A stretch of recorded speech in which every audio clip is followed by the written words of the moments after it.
Welcome back to the KTP podcast, the show where we explore careers, insights, and everything in between. Each episode, we tackle a new topic to help you grow, learn, and stay ahead of your professional journey. Let's jump right into it.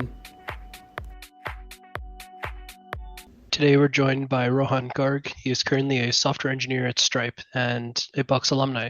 Hey, yeah, thanks for the brief introduction. Yeah, my name is Rohan. I graduated Bucks in December 2021 is when I finished. And then, yeah, lately I've been working at Stripe as a software engineer in the risk space. Yeah, happy to be here. Yeah, thanks so much for joining. So, starting off, why did you decide to study Bucks?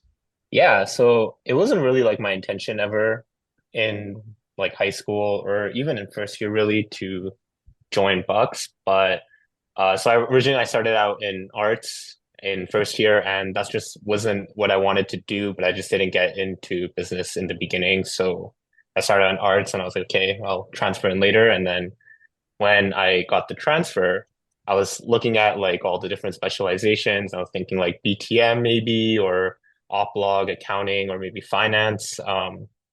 And I was just trying to weigh all the pros and cons against all of them. And then to me, Bucks kind of just stood out as having like more pros than cons, just for like what my interests were. I think growing up, I was always like, if I get to work with computers all the time and work on tech, like that would obviously be really cool. So yeah, I kind of just ended up doing Bucks, like not really with the intention of ever being a software engineer, but ended up really liking it. And that's kind of how it all ended up now.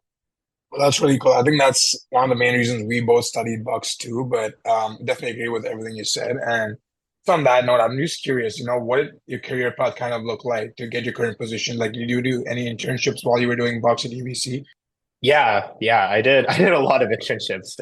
It took a lot of, I think, like kind of pushing the career a little bit forward and forward, internship by internship. So I originally did the co-op program, and then I think my first internship was like 8 months at SAP. 8 months was a really long time, and for anyone listening, maybe try it if you cannot do an 8 month internship and do a 4 month one. I would suggest that, unless maybe you really like it. But yeah, so I did an internship at SAP. Then I did a couple more internships with like some different startups, and then eventually I did an internship at Amazon.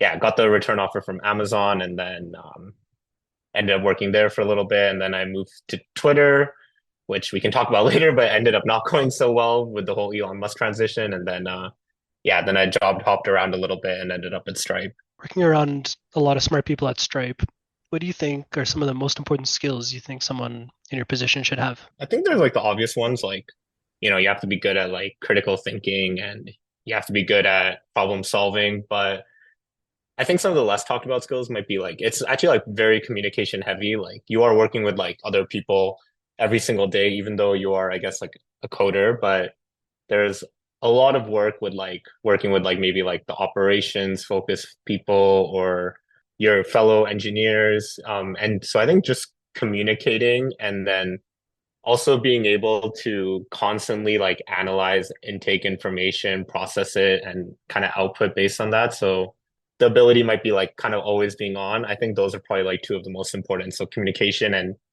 just being like present and involved. With the tech market, what it's been in the last like year and a half, and the industry kind of transitioning more towards automated systems and Gen AI and things of that nature. How do you kind of see yourself, like your role evolving in the next 5 years? Yeah, it's a good question. I don't know, actually. It's kind of a mystery. I don't think I'm going to be like replaced or anything. I do find that I'm more productive in my day-to-day work with Gen AI. So, definitely I think the output will increase. And I think we might see a shift where I'm assuming for you guys right now, like lead code is probably like a big part of your day-to-day looking for a job, right? So like, is that kind of how it is still? Like you guys are lead coding a bunch? I think anyone who's trying to do a suite pretty much does lead code. Yeah, I think I'd agree. Yeah, so I think maybe it might move away like a little bit less on like, can you solve a leak code hard in like 45 minutes? And maybe it'll come back to a bit more like, can you solve a problem that might be like kind of abstract or like real world? Because I think leak code's like gone a little bit too off the deep end these days with some of the questions. So that might kind of change how you get the role. And then I still think like the day to day will just be pretty similar, but I think the expectations are going to go higher. Yeah, just following up on that, what are some common misconceptions about how to land a role? I don't think there's like too many. I feel like you guys said, right? You're still lead coding is kind of the way, and I feel like that's still pretty much the way. So I think the biggest misconception is more like people might be like, oh, it's like really hard to get some certain positions or internships, and like, that's kind of like reserved for like a more select group of people. But I think a lot of people might not get like that big position right away, so they kind of like maybe give up. But I feel like if you take like small steps in the direction of where you want to go, you can definitely still get there. So maybe the misconception is like I need to be like super, super smart and crack, but I think most people are probably like able to get any position unless it's like maybe something like crazy. No, for sure. And that journey is also very important, I feel like, in terms of like building, character and resilience as you like go through your professional journey. But doing the internships you've done, right? Like you've obviously mentioned that you've kind of built your career piece by piece. So what do you think are some of the biggest challenges you faced so far? And what did you kind of do to like, not necessarily overcome them, but kind of maybe find a solution and like kind of mitigate them for the time being as well? Yeah, so when I got laid off from Twitter, that was like definitely a big challenge. I guess, and like I guess just to preface, it wasn't like that challenging in the sense like, I got some severance and I had a roof over my head and food to eat, but obviously like it was a bit disheartening when like you see your friends around you, a lot of them are starting to make that jump of like they've like worked for a year and they're starting to like maybe get their first promotion, and you're just like unemployed. And when you get unemployed after a year of experience, it's not like companies look at that and they're like, oh, you're experienced. You're basically still a new grad if you got laid off with only a year of experience. So yeah, it was definitely tough. Like I think finding a position, and I did like a lot of interviews. So I think for that one, it was just diligency solve the problem. So like I said earlier, like with a software engineer, you had to like show up every day and, be ready to intake and process info. So I think with that one too, when I was laid off, it was like, I just got to be on and be ready, like make sure I'm lead coding a little bit every day, doing like my behavioral reviews every day. And, if you have a bad day, then you kind of have to like move forward and hope for like a good day in the future. So yeah, I think just like resiliency and diligency was kind of how I got through the whole layoff grind. No, for sure. And I actually have a follow-up on that too, right? So when you're kind of going through that, kind of job hopping transition period, where do you find the right balance between kind of focusing on your technical skills as opposed to like networking and kind of going through your professional, socializing skills, for example?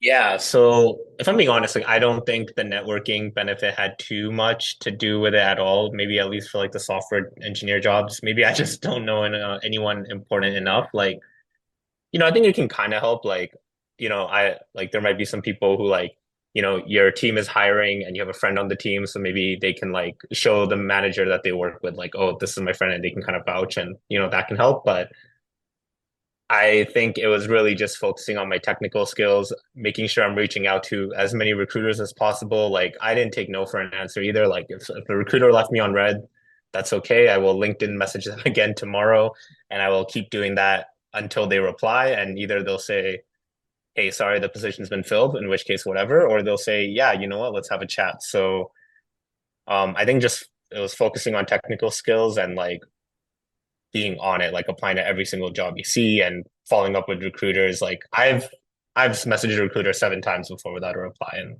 that's just kind of what you have to do. Oh yeah, thanks for sharing those inside tips. It must have been really tough to navigate the whole job market being laid off and all that. But through this whole experience of yours, what do you think is the most valuable lesson you've learned in your career so far? And kind of if you had to go through that journey again, how would you do it from scratch? I think one thing is like I've like gone through all of these motions, and like, I worked at a few different companies. I think I've realized like every company kind of has these problems. So no one's like really better than the other in terms of these problems. They all just kind of tackle it the same way. So I think one thing kind of learned was just every company kind of has their own shit that they deal with. So it's not necessarily you're gonna go to another company and like solve all these problems. I think okay, so for me, like I'm just kind of trying to optimize somewhat for TC kind of, and that's kind of like what I'm prioritizing more. So I think maybe trying to go for some of those like higher TC roles is something I probably should have done earlier on in my career. Probably something I would have redid, but there was like one or two startup experiences that I did find really valuable. Like I worked at like 3DQ, which is like a 3D printing startup, and I think that was really cool. And even though that wasn't like super high TC or anything, definitely learned some lessons. But yeah, I think I should have maybe like I got my Amazon internship, I think in like fifth year. So maybe trying to make that a bit earlier, like third or fourth year would have probably been a more positive step for my career. And lead coding earlier. I didn't start lead coding until like fifth year, which was kind of dumb. No, absolutely. Sounds like, you had a lot going on through your, university and then your professional career after that as well. But studying in Vancouver, now living in New York, what are some things you kind of do to unwind outside of work, right? Like, what's the vibe like when you were in school as opposed to like now at work? How has it changed? Is it still the same? Yeah. I mean I have money now for one, so that's like a big difference. Being able to I think like take some vacations. I just went to like Tomorrowland with a bunch of friends. So I think those like little trips where I get to like meet up with my friends and not really think about work and just kind of have fun and do things that we like is definitely big. But like kind of more micro, like day to day. Well, one, I think, okay, like try to work at a company that is a bit more like-minded. So like my previous role was at DocuSign and that was like all remote and generally like older people. And I don't know, I found like I didn't find myself making small talk too often with too many people. We had a couple on sites and they were fun, but I work in office now and generally most people at Stripe seem to be like 25 to 33 that I meet. So that's definitely like I think more fun. That helps you have a bit more fun at work. And then yeah, I think after work, just like the normal stuff, getting some beers with friends or like playing some board games, trying to do like some physical activity, have like a ski trip coming up. So yeah, I'd say just keep up with your hobbies, but it's more important to maybe find a workplace where while you're there, it's like a bit more enjoyable. Yeah, speaking of fun, what were some things you did to have fun in university? Yeah, so I think, we were all in the same fraternity, so that was definitely fun. And then that was like I think a huge way of kind of taking a break. And then aside from that, I think was fortunate enough that I could go on some like ski trips in university with friends too. Um, I think we'll all cherish those like late night grinds still, where like, okay, maybe we're grinding till like 11 p.m. in like Henry Angus or whatever, and then after that, get some late night food and like grab a beer with your friends. I guess that's pretty much it. I feel like I don't know. Do you guys feel like you have a lot of free time in school? Like I feel like it was pretty busy still. Oh yeah, always grinding like with extracurriculars, being involved in the frat, plus being in Bucks alone, grinding for internships, it's always nonstop grind. Yeah, right. And like I feel like I don't know when you're kind of done your work for the day, like you kind of need to turn off for a bit. Yeah, No, that absolutely. makes Yeah. sense. Yeah. If you were to give one piece of advice to your first year self, what would it be? I don't know. I think probably try and have like a high ceiling. I feel like I kind of discounted myself. Like, I didn't think like moving to New York was like something super in reach when I was in first year or like getting a job at like a decent tech company. I thought I'd be like a pretty mediocre engineer all my life.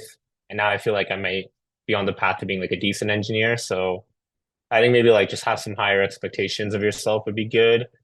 And then, yeah, just start lead coding now. Like, I don't know if it's still going to be the same way for kids now who are like starting school, but if I was like in first year and I started lead coding then, I would probably be like a god right now. So I think that would probably be like the two main pieces, just like aim high and lead code now.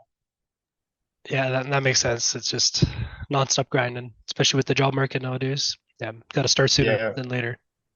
So you guys are both in school still? We both just graduated actually. Oh, okay. Congrats. I'm guessing it's like quite tough right now.